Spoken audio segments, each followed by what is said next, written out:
ஓம் சரவண பவ. அனைவருக்கும் வணக்கம் மக்களே. ஆன்மீகம் அறியுங்கள்.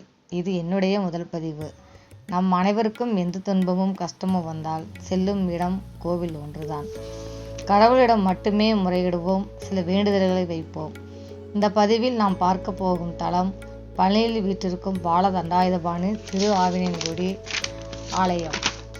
பழனி மலையின் அடிவாரத்தில் அமைந்துள்ளது. குழந்தை வேலாயுத சுவாமி கோயில் என அழைக்கப்படுகிறது. சிவபெருமானிடம் ஞானப்பழம் அடைய வேண்டி போட்டியில் அண்ணன் பிள்ளையாருடன் தோற்ற கோபத்தில் பழனியில் தண்டாயுதபாணியாக காட்சியளிக்கிறார் முருகன்.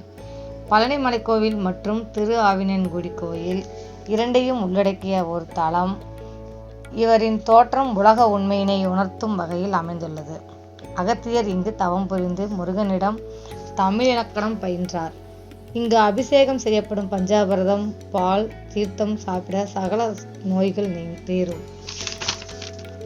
இந்த ஆலயத்திற்கு சென்று வழிபடுவதன் மூலம் தீராத கடன் பிரச்சனைகள், புதிய வீடு கட்டுதல், திருமணத்தடை நீங்குதல், குழந்தை பேறு, செல்வ செழிப்புடன் வாழ வழிவகுக்கும்.